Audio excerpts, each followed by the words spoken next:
Hello and welcome back to the 90s Mads podcast, your podcast for all things Newcastle United, hosted by three lifelong Newcastle United supporting buddies. Myself, D-Man, joined as usual by my illustrious co-hosts, Jefferson and AC. How you doing, guys? Good? What's good? What's good? Good evening. That about sums it up. But yeah, as usual, like, comment, subscribe, all that good stuff. Tell a friend to tell a friend. You know, help the channel grow. Get involved in the chat tonight. Obviously, we're here to review the latest Newcastle United game. I try to say another poor performance, but this time at home to defeat to Fulham. We lost 2-1. Consecutive home defeats. Our second defeat in 12 games, I think it is. Quite a bit to get through. Obviously, we're not in the best of moods. Given the circumstances, given the timing of the defeat as well. We should be joined by our resident Fulham supporting friend, Kante. No doubt here to gloat and boast about the double that he's done over us. Yeah. I'm waiting for the pelters. But let's get it cracking, man. Let's get it cracking. Here he is, right on time. Yes. Right on time. Boys. Hello, mate. Hello, lads. You all right? Evening. Are we all, eh? Right. Are we He's all a bit right? too chipper, isn't he? He's a bit too chipper. You're showing your face. You can get off now. Listen, It's all right. I've got a special. I have a special guest with me today. Emil Smith Roast on the chat as well. Yeah. So you get him in there. Yeah. All right. Lovely stuff. That man's buzzing already. Though. All right. Cool. Let's get to it. Yeah. AC, overall thoughts on the game? I guess first off and foremost, it was disappointing, man. Disappointing. Going back to my prediction, and I think we all predicted the same scoreline actually, which is quite a rare occasion, but we all predicted 2-1 to Newcastle. And obviously the result went the other way, 2-1 to Fulham. Kante is smiling. I could feel the smiles, man, through the camera.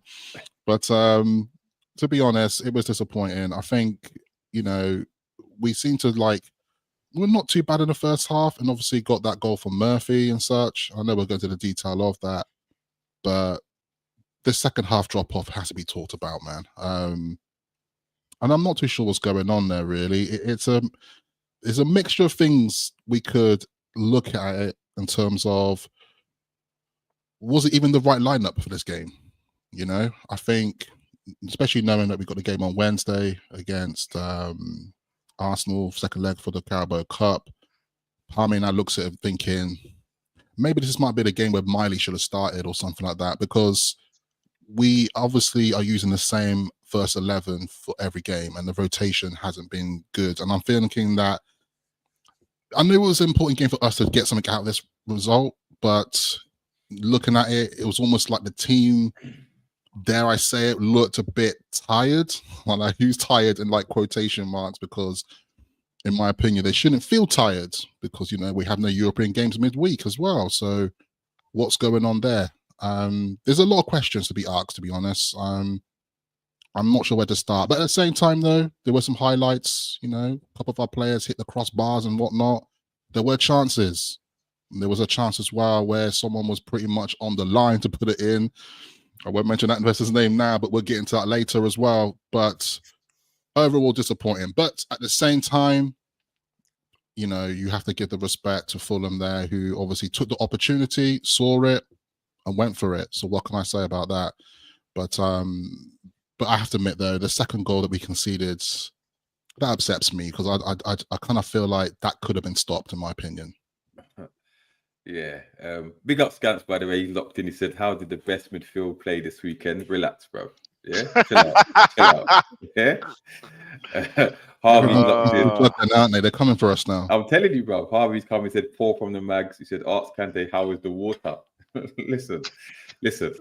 First of all, I will say, congratulations to Fulham. Congratulations to Kante. You came here, you got the job done. You said you beat us, and you did. So hands up. You have to give yourself credit, give your team credit for that. But yeah, like you said, AC, it was a poor performance, another poor performance, and it's been coming ever since we beat Arsenal in the first leg of the League Cup. We haven't played well. We got a blie against Wolves. Well, not a blie. We deserved to win the game, but we didn't play well. We got clapped by Bournemouth. All right, we beat Southampton because we're just better than them. They're rubbish. Yeah. And then put in another poor performance against Fulham. So, we all knew it was going to be a tight game, a difficult game. But I thought that we arguably edged the first half just. But then the drop-off in that second half was just diabolical. Like, it's almost unforgivable. Like there's no reason for it. There's no reason for it. We literally Fulham peppered us. They peppered us in that second half, right? And to be fair, it's surprised they only scored 2. Like you knew they were going to equalize, and from then and I thought they'd score a couple more. But like I said, AC, we look tired. We look tired, but Eddie Howe said in his press conference that we've had the week's rest. Fatigue is not an issue now. But then when we finished the game, he talked about our athleticism wasn't there. So which one is it? Like it doesn't make any sense. And he's not faultless either because, like I said, I think this could have been a game that he could have rotated, given the fact that during this busy period we stuck pretty much with the same team, and no other team has done that.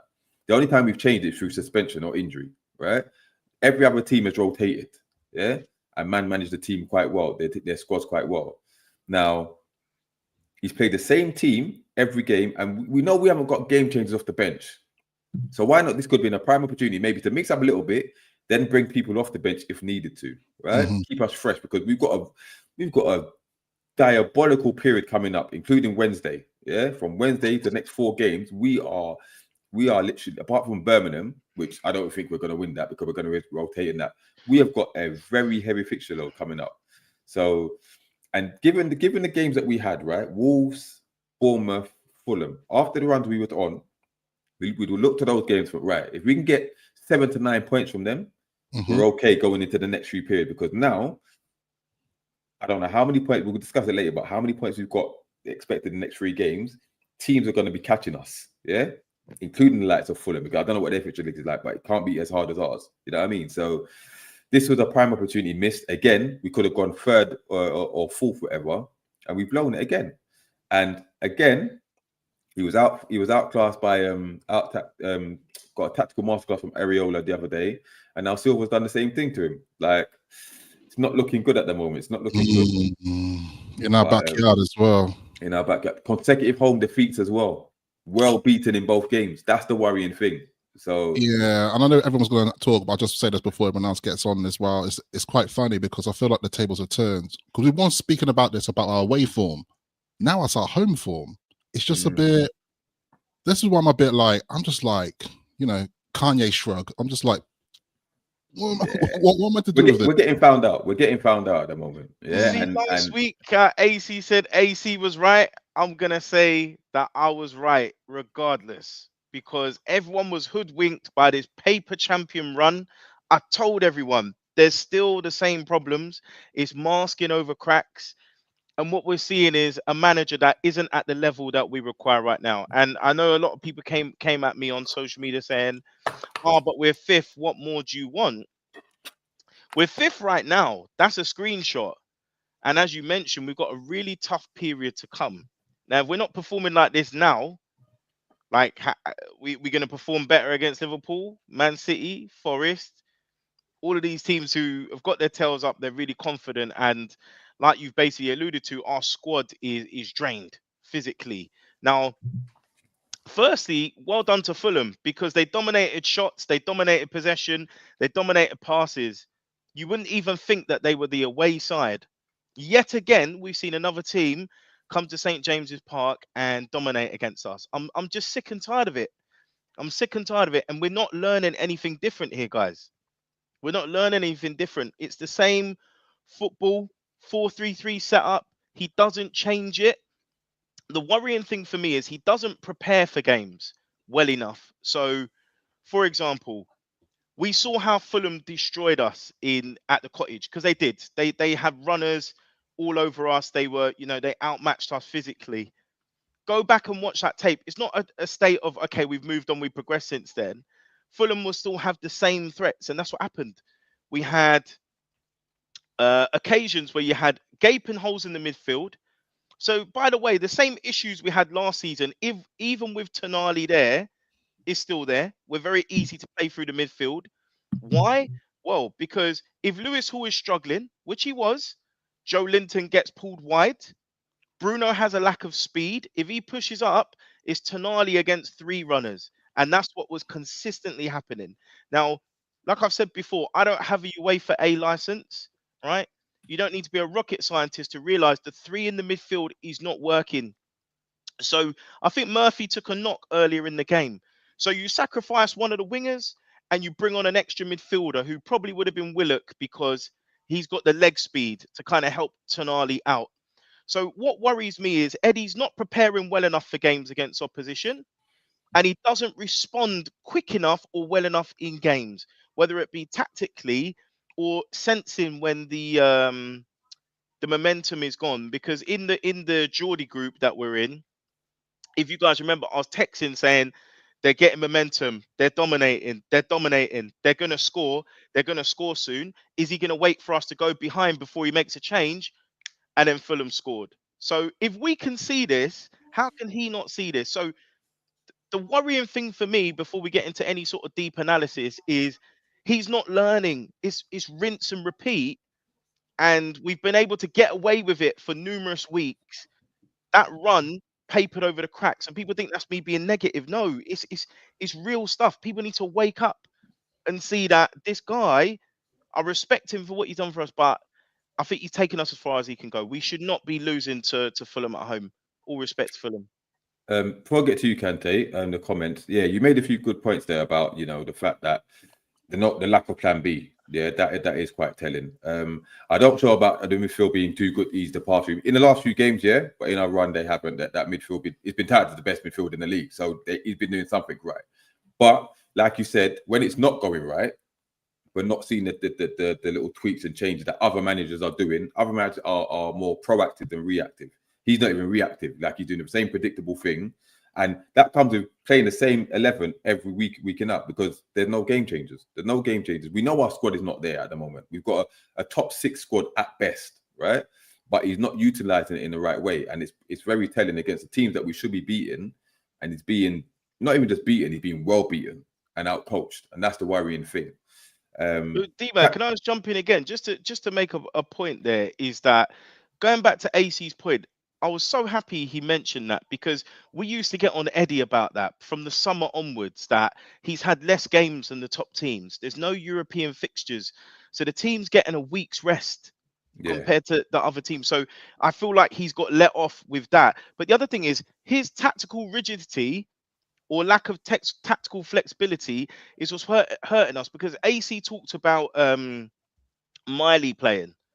So why couldn't we switch to a diamond or something like that? Why is he stuck on this 4-3-3? Miley's good at keeping possession with the ball. I'm sorry to say it, but unfortunately at times, if you've got Smith Rowe, Traore, whoever it is running at you, well, Bruno ain't catching anybody. If they go past him within a 5-10 yard, he's out the game. So all the time, what we've been seeing is Tonali's doing the job of 2 men. And like I explained, we knew that one of the key matchups, if you're going to prepare for the game, one of the key matchups is Lewis Hall versus Adama Traore. So the little boy, bless him, is going to get stretched by this big, powerful beast, which means he's going to need Joe Linton's help. So football, very simple, is about plugging gaps in small holes. Who was terrible, by the way. Joe Linton was terrible. But we'll get to that. We're going to get stretched. It's just ridiculous, man. Kante, what are your thoughts? It's your time now. Your time to shine. Go on. Well, I hate to say I told you so, but I told you lot so. I did say it, I didn't know. I said on the last podcast, hope you lot are ready for this game. And we spanked you up at your own backyard, bruv. So simple as, innit? This guy. No, overall, with respect to Newcastle, I enjoy watching Newcastle play sometimes. I think in the first half, you lot dominated the game. I think you said, D-Man, that it was close in the first. I don't think it was close in the first half at all. I thought we were rubbish. I think we had like about 20. I think we had 20 crosses in the first half, not a shot on target. So that again shows how one-dimensional Marcus Silva is. But as I said to Jeff beforehand in the game, I said I would have started a back 5 in this game, because when Fulham playing the back 5 this season, we haven't lost. And of course, Lord and behold, we switched up to a back 5 in the second half and put Berger as that, CDM/centre back, and we battered you lot at St James's Park. So for me, happy, really good win. But first half performance is, again, there's another performance in the first half where you go, if we perform like that against better teams than Newcastle, who know that's our weakness in the first half, then we're going to get found out this season. But a win's a win, so I'll take it. Okay. Let's talk some of these comments. We've got, is it Lominos? He said, what's wrong with Eddie Howe's tactics this season? We tend to sit off and absorb pressure nowadays. We used to press high, we win the ball in their half. Now midfielders sit back. What happened?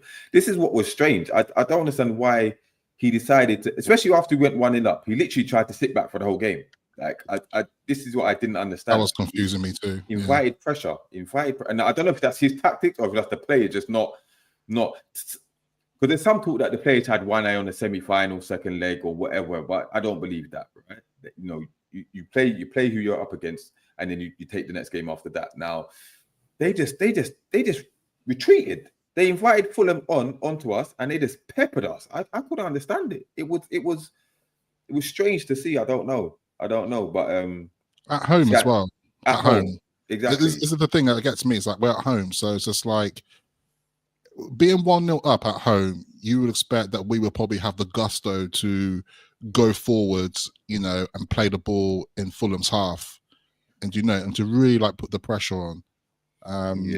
But I don't know, man. Let's quickly talk about the game itself, because obviously it wasn't the greatest of games, but like we said, we edged the first half, right? And before the first goal went in, Tonali had that thunderbolt off the crossbar, which he laced that. Absolutely laced. Had that gone in, Jesus, a contender for goal of the season, bro. Yeah, but it didn't go in. And listen, we got the goal. It was I think from a goal kick, and then their right back slipped. I think it was. He slipped and let Gordon through. Gordon's bombed through. Played it across, taken slight deflection to take it out of Isak's path, and there's Jacob Murphy on his 200th appearance or something like that. Yeah, 200. Banged it in first time. Good finish. Against the left back, but still. But yeah, 1-0. And even at 1-0, I thought, we don't deserve it. I thought, all right, we've edged it, but I figured we didn't really deserve to take the lead. But listen, I thought, get to halftime 1-0, and then all we need is one more goal and the game's over. And then, obviously, like Kante said, Silva made the tweaks, and it made all the difference, because that second half was just ridiculous. I don't know what minute you scored that second 82nd. 82nd. So the first goal. The first goal. 61st. 61st. Yeah, but the warning signs were there anyway, because I think from the kickoff. Tonali's given the ball away, and Jimenez has just put it just wide. That was the warning shot, and then the goal come. Jimenez again, wasn't it? Yeah, I mean, good first time ball from Robinson on the left hand side, and a good finish as well in the bottom corner from Jimenez, and then from then there's this one winner. Now, I think Isak hit the crossbar with a curler before that. Good shot. That was a great shot, though, by the way. Yeah, finesse that as well. Obviously, Willock, bruv. Willock's missed the opportunity. That's the one. Woo! That's the one. Yeah. Should be a goal, that, innit? It should. But that's a man with no confidence. That's a man with no confidence. He's not getting enough run time. And I think whose fault is that? Whose fault is that? And I said this before, that like, to bring players on for 20 minutes and expect them to do something, unless you'll come off the bench like Messi, right? You're not doing it. You're not. I don't know. It's just not. Yeah. And I think, Willock's been a bit of a journey. We know he's had injuries as well, and I feel like he needs that run of time. And I kind of feel like this is my bit of game. Actually, just let him start. This is what I was thinking. This is the game. Just change it a little bit, because now we'll get into it anyway. But in the semi-final, Joe Linton's injured, likely, so someone's gonna have to come in, whether it's Willock or Miley. But Willock played in Bruno's absence the last game, so who knows? So we've got to play Miley. Yeah, play Miley, because he's better with the ball keeper. Better with close possession. He can keep possession, and I can think he can play better one touch as well. With problem is we're not gonna see the ball on Wednesday. We're not gonna see, it's not about possession. We're not gonna see it. So if we get the ball, maybe we need a runner, which is Willock. But the thing is, you say that, but we have to have the ball on Wednesday. I don't want us to go into this game on Wednesday. But we can't even have the ball against Fulham. No disrespect, but we're at home though. We have to have the ball at home. I'm not saying that like it's not possible for us not to have the ball. But I'm saying is that if I was the coach right now and I was preparing this team, I was saying, you boys have to hold that ball. I'm not having it. If you're going to be at home and think you're going to play, be your putty and sit in, do low block for 90 minutes, you've got another thing coming.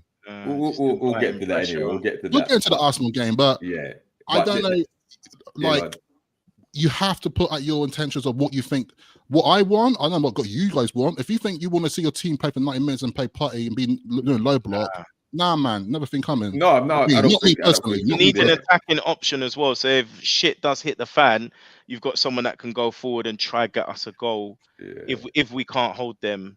But listen. Before we get to that, we have to talk about Fulham's winner. Sorry, Kante. Fulham. It came. There was remonstration from Anthony Gordon because he thought he got fouled before the ball went the other end, and I thought it was a foul. But it's by the by. They've got the free kick now. And it's the two subs that's combined. And funny enough, when he made those two subs, I thought one of them's going to have an inclusion, something to do with the winner. Yeah, I thought, and obviously it's both of them. Now, there's so much to pick apart here because, first of all, the wall, Murphy and is it Gordon are standing so far apart. Yeah, he's given Pereira a target to hit, right? Then you've got the marking at the near post. I think it's Isak to let him go.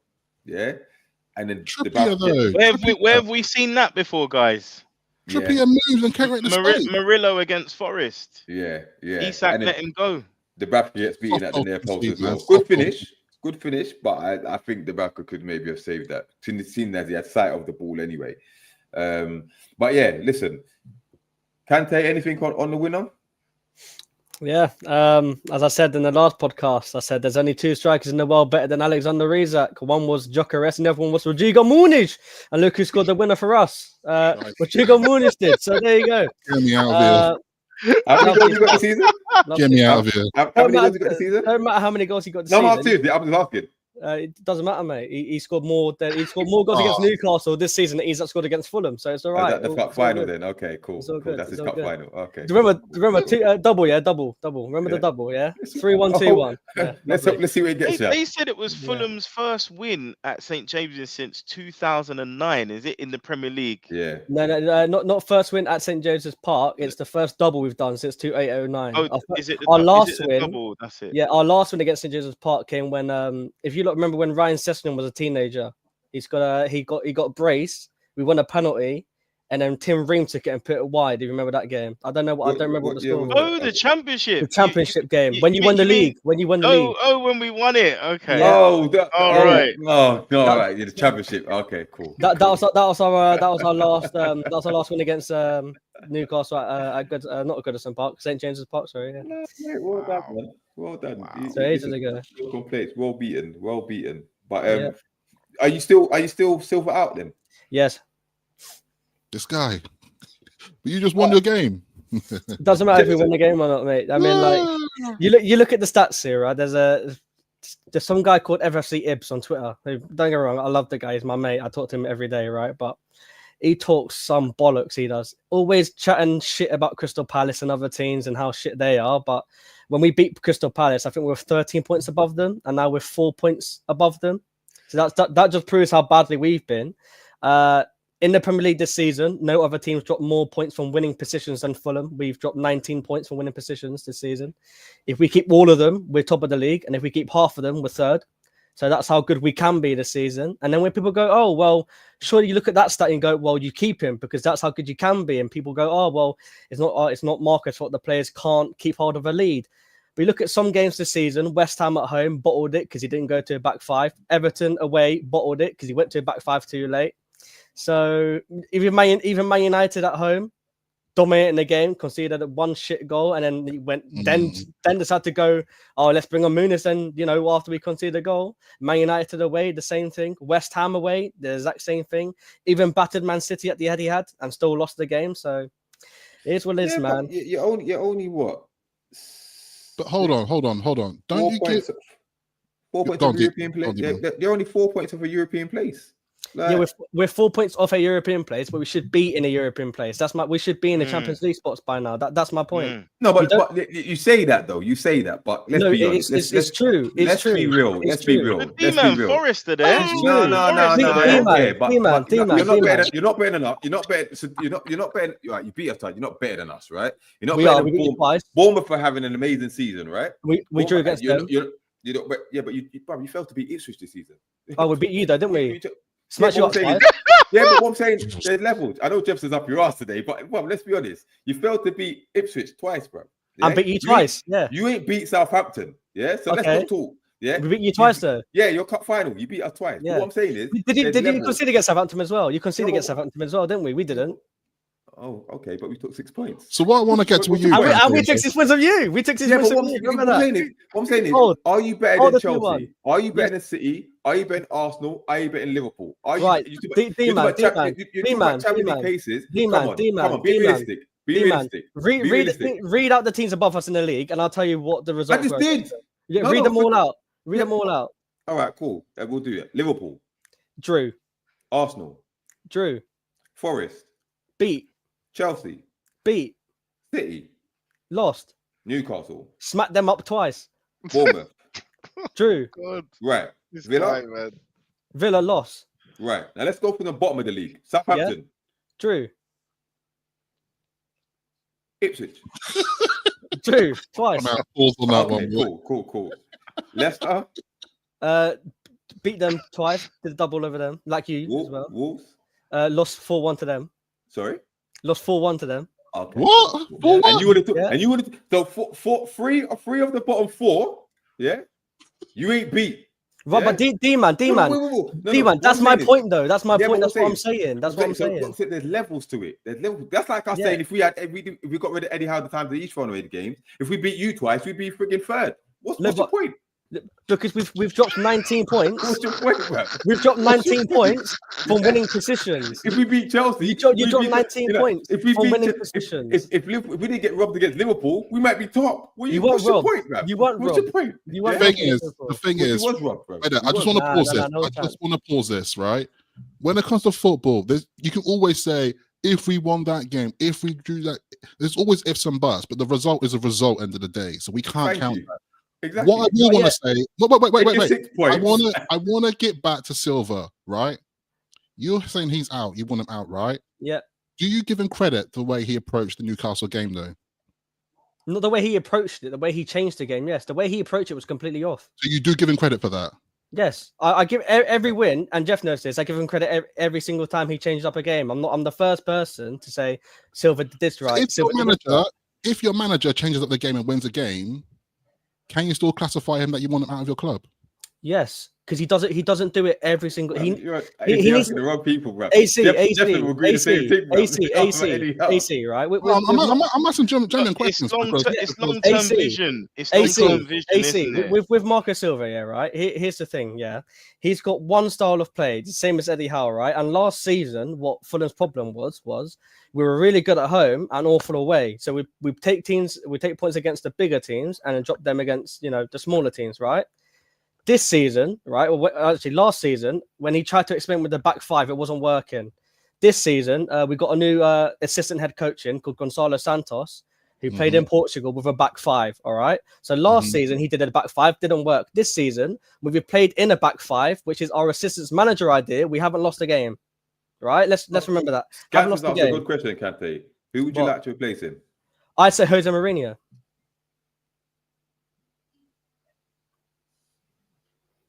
Be a good appointment. I think it'd be a Jose good Mourinho. Okay, Listen, cool. He said he wants to join a team that aren't in Europe. We're the perfect team for him. He has a flat in London. Do you think he'd come to Fulham? Yes, I think he would. Do you know why I think he would?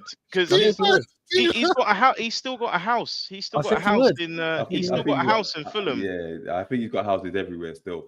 But I won't lie to you though. If you get Mourinho, and remember, guys. No, if they get Mourinho, he would get you some wins. He would get you some big scalps. But remember, D-Man, the other reason why I mark it out as well, right, is because it's not just this season, but I said this. Jeff knows this. I've been marked out since last season, yeah.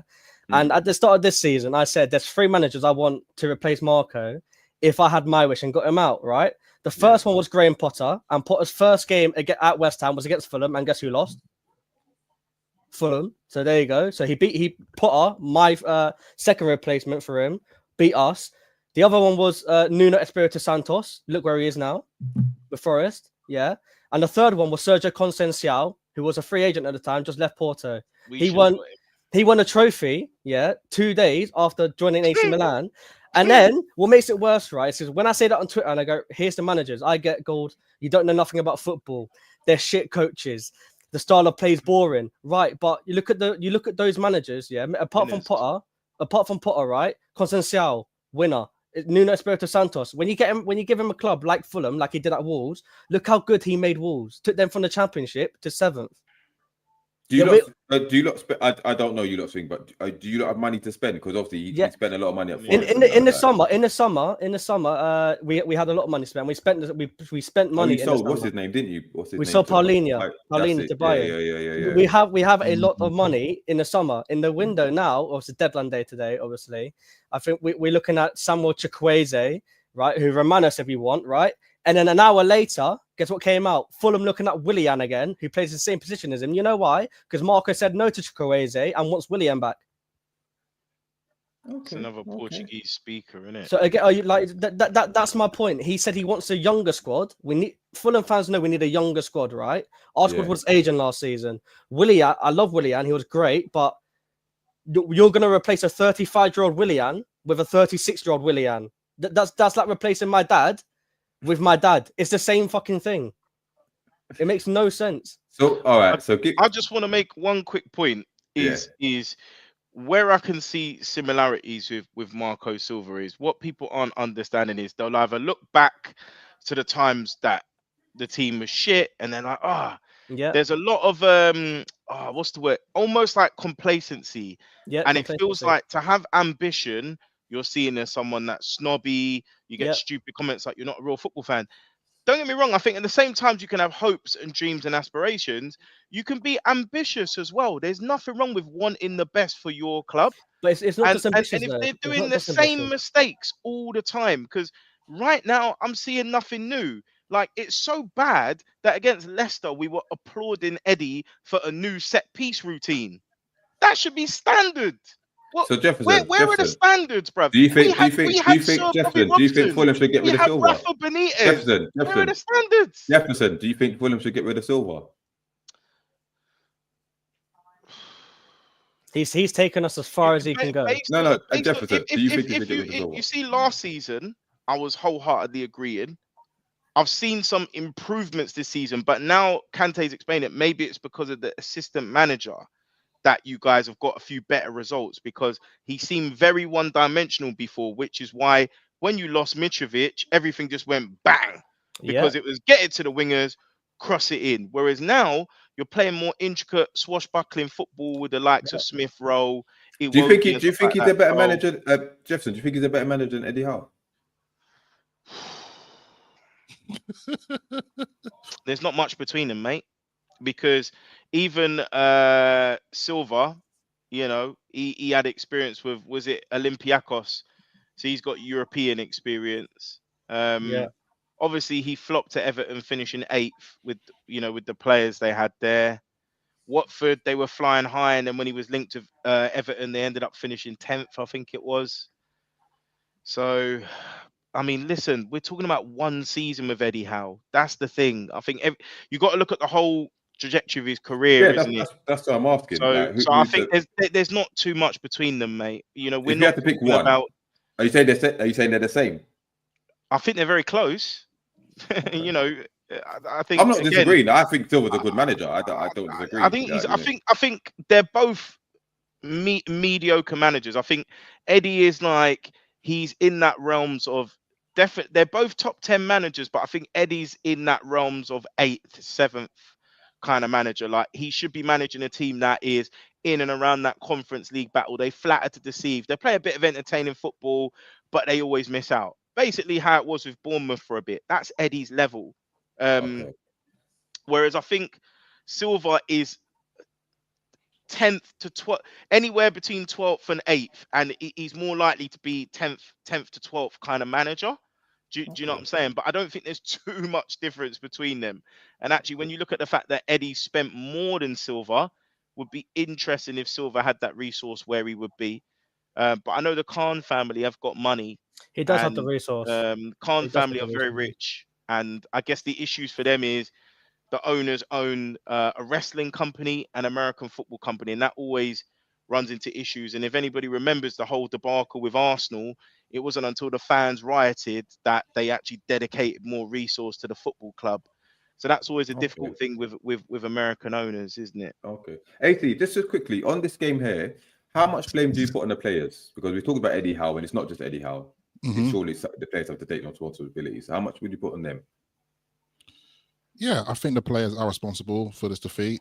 I think a lot does come down to attitude.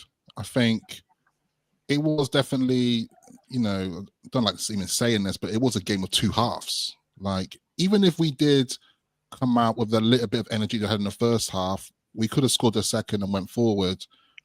But it confuses me, man. It does confuse me because when I was watching it, it felt like an away game. Because I was just like, why are we not like, you're 1-0 up, guys? Like, you should just be like being told at half time, right, go for the juggler. Let's score in the next 10 minutes. That kind of attitude and energy. And, we have seen this energy from this team before to do that. We've seen it where we just don't let teams breathe and we really pressure them on. And because of that, we do get a goal quite quickly. But I think the energy just dips and like, there was some misplaced passes and such. And, obviously Fulham bringing a physical game to it. It's almost just like we just weren't ready on the day. But it does echo a lot what happened in the Bournemouth game.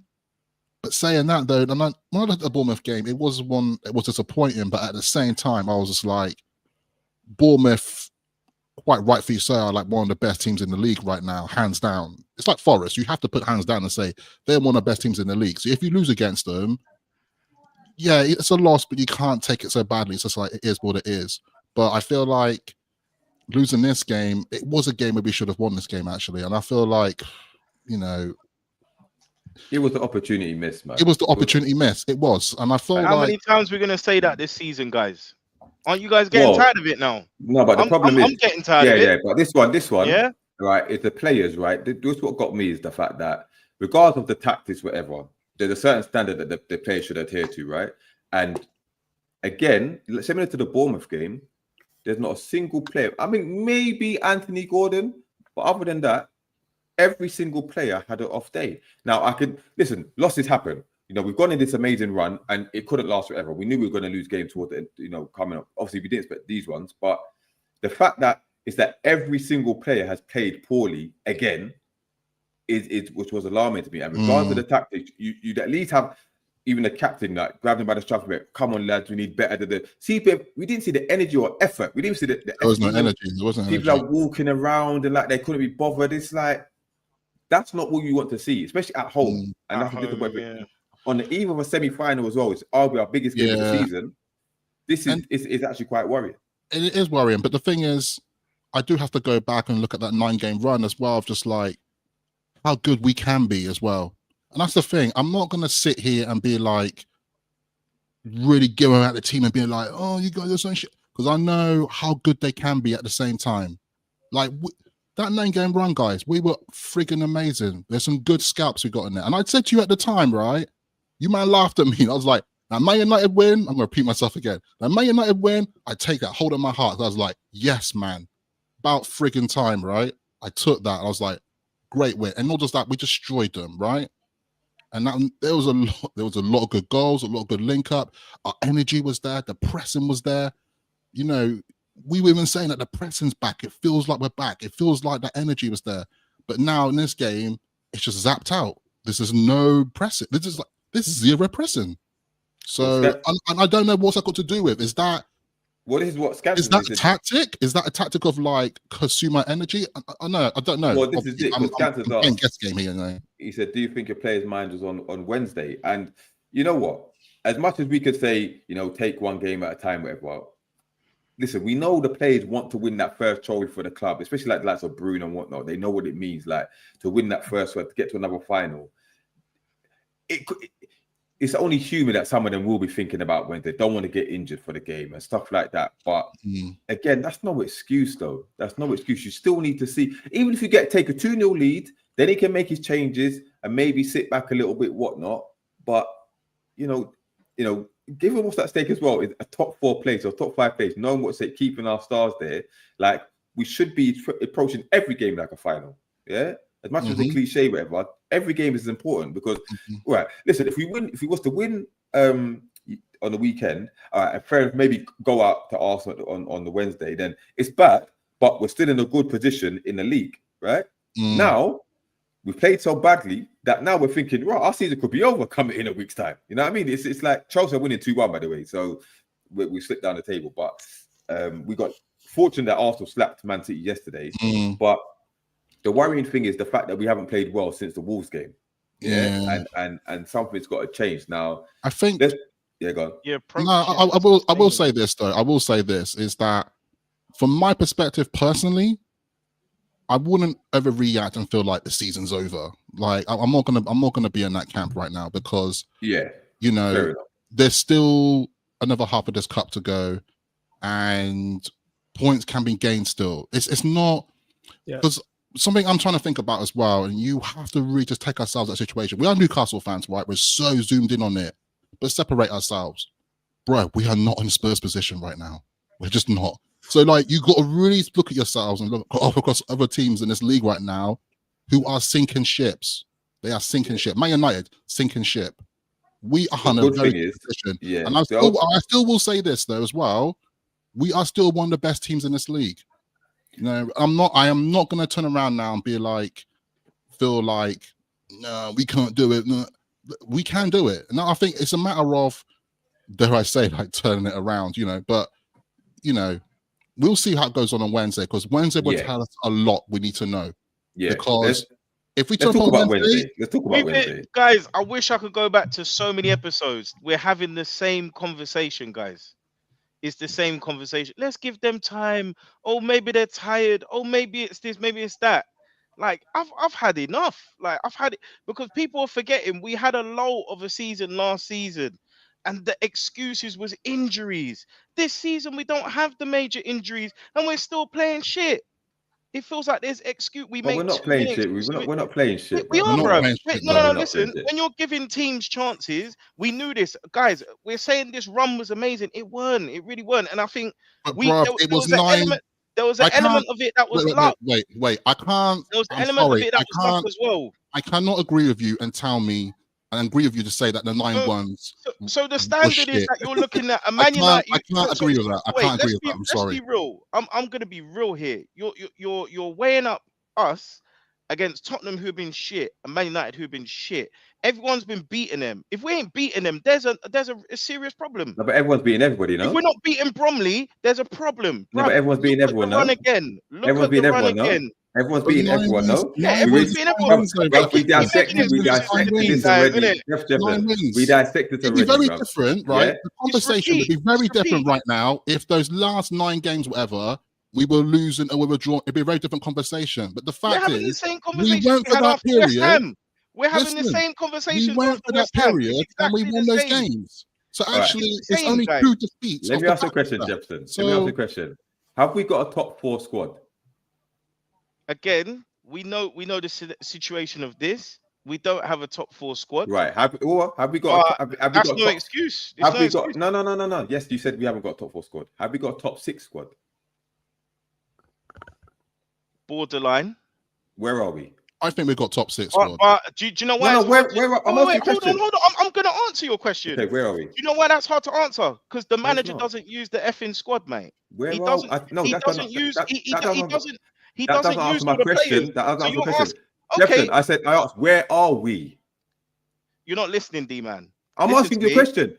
Where are we? If you listen, then you'll understand where I'm coming from. God. You're asking me about the squad when you've got players that have played 5 minutes and 15 minutes and 20 minutes. How can you make a judgment on the squad when they've not had enough minutes? Fair enough. Jefferson, where are we? That's all I'm asking. Where We're are we? here on the basis of the No, squad in the not being league. In the utilised. league. What did you say at the start of the pod? Jefferson, can you ask the question, please? Where are we? We are 5th. Right. That's We're short-sighted. actually, There we go. no. I didn't ask the question. I didn't have to enter more. We're 5th. That's all I need to ask you. Right. Going into Wednesday's game. Right. Are you confident that we will get the job done? I'm not feeling confident. No. Me neither. I'm not feeling confident, and I just feel like watching this team at the moment is Groundhog Day, because I know the way they're gonna play, I know the way they're gonna set up, I know what they're gonna do. Heaven help me that you know what the opposition managers are thinking as well. And it's rinse and repeat. We flatter to deceive. So what happens is it's dictated by energy and fitness. If we're fully fit in his energy, we can play at 100% capacity, and we tend to use physicality and energy to blow teams away. If that ain't there, we're likely dropping points or losing the game. So you know what the outcome's going to be. So how do we approach this game on Wednesday? How do we approach the game on Wednesday? I think... Or how should we approach listen, the only bit of tactics that Eddie has shown this season is he will switch to a 0-5-5. So it's having to have a defensive approach. I know it's embarrassing. It's embarrassing. This is what we got a limited manager. We've got a limited manager. How should we approach the game on Wednesday? I'm not saying it should be balanced. Again, the way the players play, we barely play with possession. So it's not like we can take it to Arsenal and play triangles around them. But I think the only thing we can do, it might be a gamble, is try and catch them early with the atmosphere of the fans and get them in the first 15-20 minutes. That's what I think we're going to try to do. If we can get a goal and make it 3-0, I can't see Arsenal scoring 3 or 4 goals. I can see them scoring 2, but not 3 or 4. So it might be a gamble, but if we go intense for that 20 minutes and then go into a defensive shape, if we don't score, hold the shape and then go again in the second half for a 15-20 minute spell, and then does he play Willock, or it's assuming Joe Linton's not fit, right? Does he play Willock or Miley? I personally agree with what AC was saying earlier. I would start Miley. I think he could match them. He could match them in terms of technical skill on the ball. And what we need to do is stop running and try and keep the bloody ball. So he would be the guy, whereas we know Willock's more of a dribbler, and it would be good for us to keep our powder dry, because we don't know.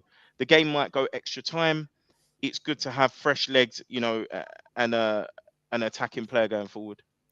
Okay, AC, what do you reckon? What do you reckon about the how we should approach the game? And with what personnel? So, yeah, I think Miley has to start. Because there's a good chance Joe Linton won't be playing. Obviously, keep Tonali there, keep Bruno in there. At the back, Botman has to start for me. Has to start.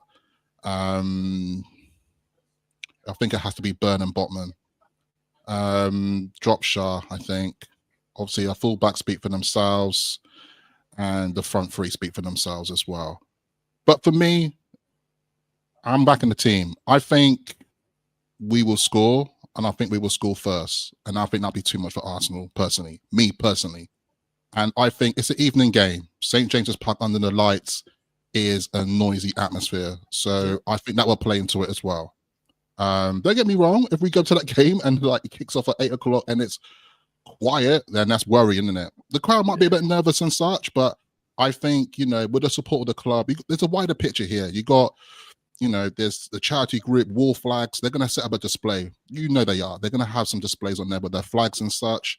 The atmosphere is going to be rowdy, man. They're going to be up for it because it's going to be like, we are close to this final. And I think as well, for this team right now, a lot of these players have been in this position before where we got to the final last time. And I think, it was hard to lose that final last time against Man United. But I think taking into that consideration, they will take that into this game. And that kind of energy will push them over the line, personally. Who we face in the final, though, that's yet to be decided. And that's another podcast for another day. If we get through, who do we face? And that's another conversation, right? But let's just focus on this game. But I think they can do it, personally. 2-0 aggregate. Like I said, all we got to do is score a goal, man. And I think this game, though, for me, right, is it's quite interesting because before the City game for Arsenal, for me, right, I looked at a team that wasn't really scoring goals, right? Havertz misses. He misses just generally. He did score yesterday eventually, but he generally just misses. And Arsenal's goals have dried up until yesterday. This is the thing. Yesterday's game it's not a good thing for us right now, but at the same time, I wouldn't take it to account because right about now, I feel like we have a better defense and a better structure than Man City right now. Man City are not back to their usual ways, right? So I don't think we should look at that game and like, oh, they're going to come here now, score 4 past us. No. I don't think so. We have to be confident in that regards. And also, man, we got Isak. Bro, we have to pick up our players, man. We as long as Isak gets the service. Now, going back to the Fulham game a little bit, he did lack the service, and that did upset me. You got Isak trying to score from like outside the box, you know, from far out because that's the only chance he's trying to get. But if we deliver and serve this guy, you know, he will back the goals for us as well. And yeah, that's me anyway. You know what? I think, listen, the crowd are going to have a big part to play in, especially early on. We've got to create that cauldron of an atmosphere. You know, I don't know if you've seen the video of the players saying, bring your scarves and that. It's going to be intense. It's going to be fiery. I think make it a cauldron, man. Make it a cauldron. Yeah. I think we will start quick. Like I said, I agree that Botman should come in. The plus is whether people want to agree or not, Wilson's going to be back on the bench, right? So he might have a part to play in this game, right? So just hear me out. He might have a part to play in the game, especially if it goes to extra time. But my worry is that obviously the confidence that Arsenal have off the back of the Man City game. Also, they ain't lost a game since we beat them. So, and the energy that they pressed Man City with yesterday, right? They're going to come with that same energy on Wednesday because they've got a 10-day break. They're at the FA Cup, so they know they can afford to go all guns blazing for this game, right? Because they can field a strong team, whatever, and then I think they're off to Dubai after that. So they're in a good space at the moment. So they're going to be. And listen, it's the last couple of times they've gone to St James's, they've had one shot on target in each game, right?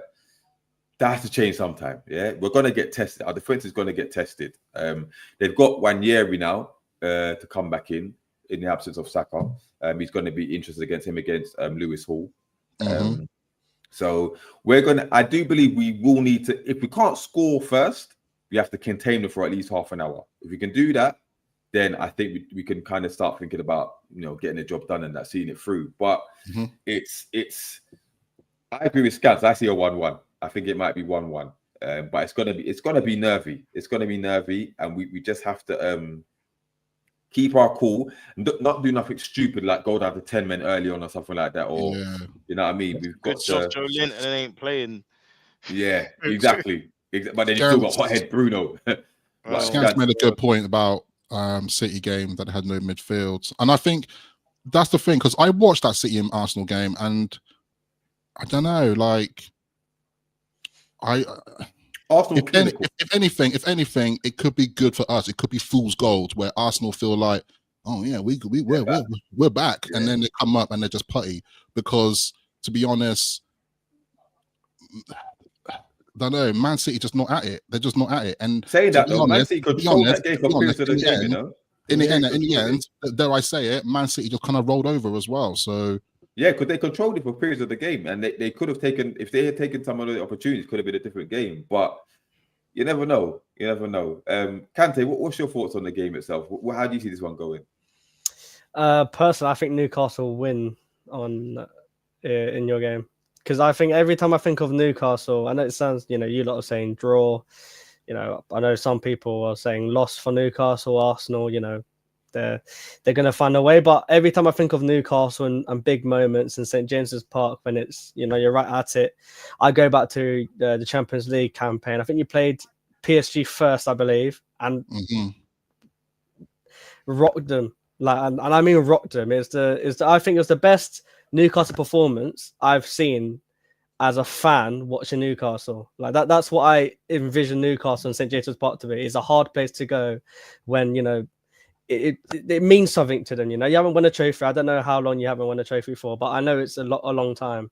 And I know, you know, the players are up for it. Every player that I've heard talk about anyway wants to win this competition for the fans, for the club. And I think it'd be very important. So I look at those moments against PSG as well in the Champions League and I go, when it's under the lights at St James's Park, you got 1 foot in that final. You're gonna find a way to do it, man. You've got to find a way to do it. Like Adrian said, we all need a change of underpants at half time. It's gotta be nervy, man. It's gotta be nervy. Of course. But yeah, we've got 5 minutes to go. Just the transfer window is obviously closing, right? How do you see your season going from here on out? I mean, you haven't bought anyone in this January, have you? Have you bought anyone in? Not yet, no. And it's been a pretty quiet deadline day for what I've heard. We had a bid rejected for a Roma right back who Roma fans said was shit. So I'm guessing that's good for us. But we need another winger because Harry Wilson's now injured for, I think, 10 weeks. Tete's still injured. So we've got one right back. So we need a right back and a winger. And what's weird is, to me, right now, we're only, as from what I've seen, obviously, since before the pod, the only deadline day rumours we've heard are Willian could be coming back and Samuel Chukwueze from AC Milan. And Willian will be a permanent. I think that'll be like a year deal thing. Chukwueze will be a straight loan, no option or obligation. So, but we need a right back because I think Tete's so influential for us. And I know it's it sounds a bit weird because he's defensive right back, but if we have Robinson on left that can defend, that can attack. We need that defensive other fullback that can you can sit there and go, right, we're fine defensively if another one, if a fullback's forward. I think with Castagna, I like him, and he's, consistent last season. This season looks a bit off it. Whether that's because he's been dropped because Tete's was naturally better, I don't know. That might knock a player's confidence. But we need a right back and a winger. And at the moment, it's not looking like we're going to get anything. So, I mean, for me already, I've said this a bunch of times to Jeff and on Twitter. I think personally, we've got a squad that's good enough to get in a European position this season. I don't think the manager is good enough to get us there, because I think if he was good enough to get us there, we'd be there right now, and we're not. And to the Fulham fans, if there's any watching this podcast that are saying, "Oh well, the owners need to back the manager," they do every single summer. They get the players in that he wants, and this is the result of it. I've been saying for ages, get rid of Pereira, and he wants to keep him. So Pereira wanted to leave Fulham, twerking for De Zerbi and Marseille, saying he can't wait to go there, and then Marco names him captain the next game. So, I mean, it is what it is, So, but personally, I think we didn't get a right back or winger in. It's looking like another bottom half table finish for us, unfortunately. Okay. Oh, wow. Jefferson AC, we've obviously let go of Miggy and Kelly. It doesn't look like anybody's going to come in. A few hours left. How do you see? Obviously, we're going to rely on the squad for the rest of the season. Do you think that's enough to get us top 5, top 6, or are we just going to fall short and suffer the consequence? Because they're talking about the money's going to be spent in summer. Mm-hmm. We're going to have more money to spend. We're in PSR now. That's no longer a worry. But the risk is now any injuries that we may get now from here to the end of the season, it leaves us short. Are you feeling confident, or you just think, you know what, we're going to pay the consequences? First of all, I just want to say that I'm actually so happy and pleased that we are selling players, first and foremost, because I've said this time and time again that, like, that's what it was like music to my ears when Paul Mitchell did the interview, and he was like, our transfer strategy is not fit for purpose. Now, clearly now, because people were just like, what's Mitchell doing? What's he doing? This is what he's doing, guys. He's selling the players off one by one, because there's rumours as well that Everton was sniffing around Longstaff, which I think now he'll go in the summer. There was rumours as well that Trippier might be being looked at as well. I don't think anything will happen there. But what we're seeing is that our players are necessarily being moved on. And I think the deal that he did for Kelly was excellent, by the way. Excellent. Think about this, guys. This time last year, he was a Bournemouth player. He only came to us in the summer. So therefore, he's gone from Bournemouth to Newcastle to Juve in a year, which is crazy, right?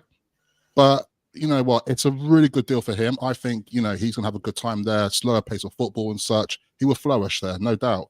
But also Miggy going as well, that's a good move for him. It worked out. These moves are just working out well for like both parties right now, which I think is really good.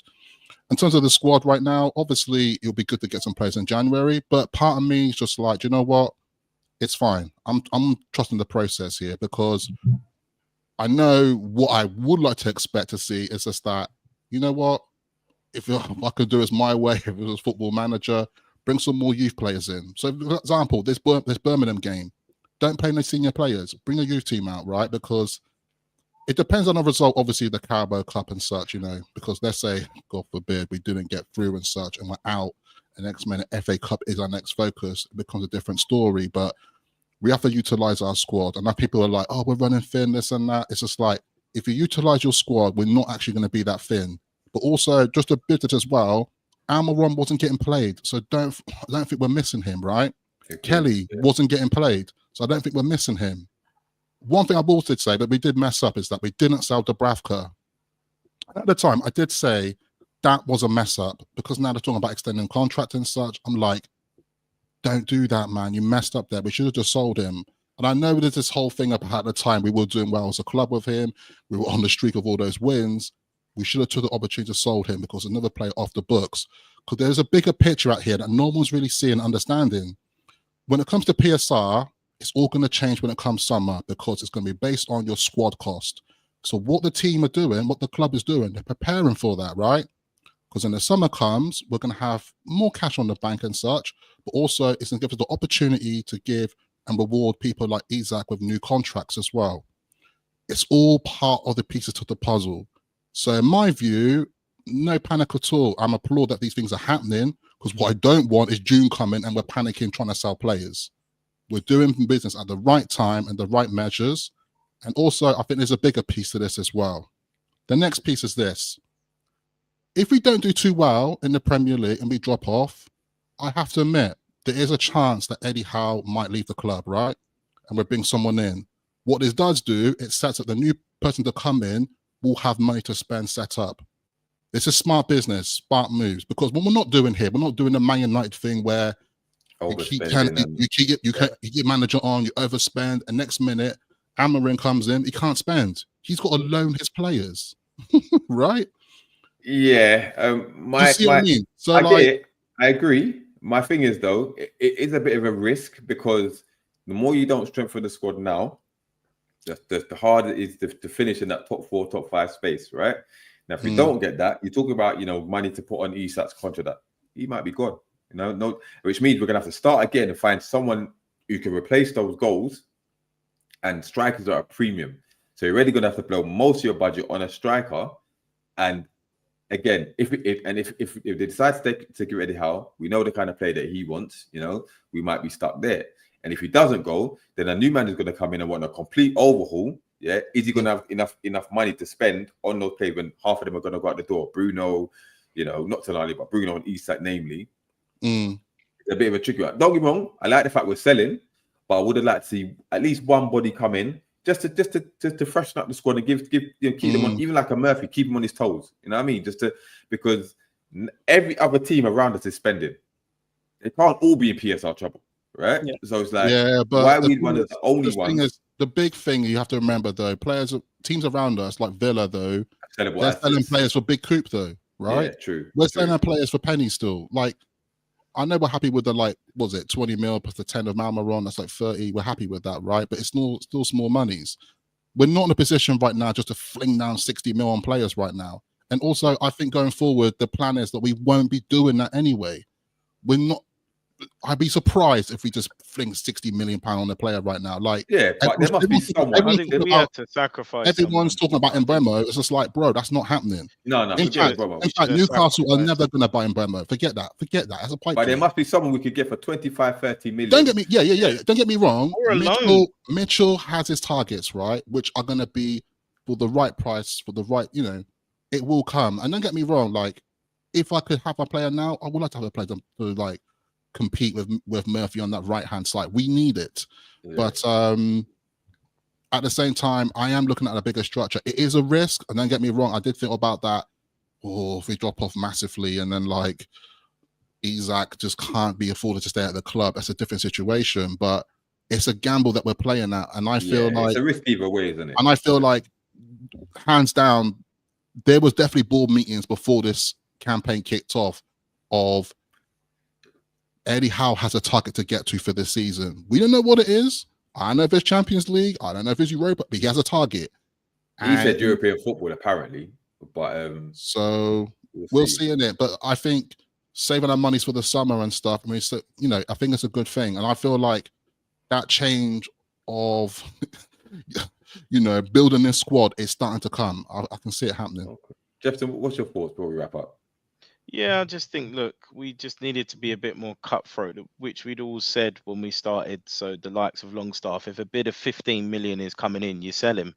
Wilson, when that bid of 18 million's come in, you sell him. Should have sold him, man. Willock is a sellable asset. You could get 25, 30 for him. I found it very coincidental that Harvey Barnes got injured just before the window. So it's almost like he couldn't be sold. I'm not saying that the injury isn't legitimate. Conspiracy. It's just a bit like Oof. a player that Eddie wants to keep. You know, he holds value as well. So I think there's an element of we needed to have been relentless. We could have made sales on particular players. Dubravka potentially could have been one of them, but there's ones that hold more value. In terms of the squad now, I think Eddie has to utilize the squad. Like, you can't just rinse the same sort of 14, 15 players. And he might have to get creative in terms of, I know some people in the group we're in disagree with it, but get on the coaching pitch and maybe start converting Tino into a right winger so that Murphy has competition. And then you've got Emil Kraft and Trippier that can then play right back. Because at the moment we've got 3 right backs. We don't need 3 right backs. We need another right winger. So we're not going to bring one in. One of them has to play there. And I mean, Joe Linton's going to be injured now with his knee injury, but it wouldn't have worked to put him right side either. No. So yeah, Eddie's going to have to be creative of what he's got. Even Asula, you know, he can potentially play wide right as well. I heard that the other day, actually. Yeah, that he can play wide right. Yeah. So I think we're going to drop off, guys. I think we're going to drop off, and I'm ready for that because, like we talked about, we don't have the squad. Even, you know, the likes of Chelsea, they've got a better squad. Forest, they got a better squad. City, they got a better squad. So, listen, at this point, I expect us to drop off, pick up a bit of form, potentially if Wilson can stay fit. But yeah, you're looking at 6th, you know, potentially at best, I think. Now, I don't know why, but I came into the season thinking we would add some bodies in January, even if it was just two bodies. But having no one in is curtains for me, because on the basis we just don't have the squad, and to hope that these players can stay fit until game 38 it's a big ask. Yeah, It's a big ask. I agree. Well, time will tell. Time will tell. The main focus is the Wednesday night game. We'll be back to review that one, whether we're smiling or cussing. We'll see. Just got to hope for the best and hope we can get the job done. We tend to get up for the big game, so maybe this is going to be no different. So just try and keep positive. Kante, again, congratulations on the win. Well deserved. Can't complain. No complaints. You know, thanks for coming on as well. With your Emma Smith role, dummy, whatever you got there. You guys didn't even get into the Robinson Hall again. I was expecting. Oh yeah, on that one. Because there's no debate, bro. There's no debate. Yeah, Listen. yeah, As yeah, I yeah, said, yeah. listen. Yeah, go on. Yeah. There's only 2 players in the league, right? Apart from Robinson, that have double figures in Premier League assists. That's Mohamed Salah and Bukayo Saka. Robinson's second in Premier League assists this season, all right? Yeah, and he's trying to tell me who's a better left back than him. No chance. No. Who done a double? Who done a double this season? Yeah, no, I hear you. I take it all on board. Do you do fantasy league? I do. Okay. So you'll know about this one then. Let's look at the points. I had Isak captain as well. Do you know? Because I was saying that. Listen, Hall and Robinson can fight out because Kirkers is the best left back in it. That's what I was thinking. But do you know who's got the least amount of points out of all of them? Robinson. Okay. Do you know who's got second? Kirkers.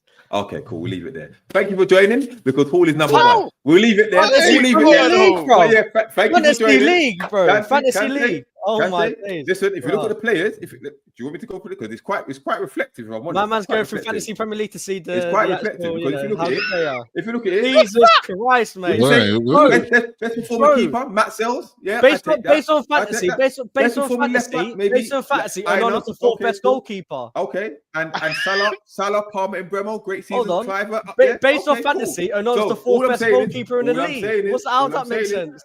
All I'm saying is he's top. He's top. Thank you for joining. Yeah, we'll leave it there. Leave it there. Until next time. We're out. Peace. Peace. In a bit. Salute people in a bit.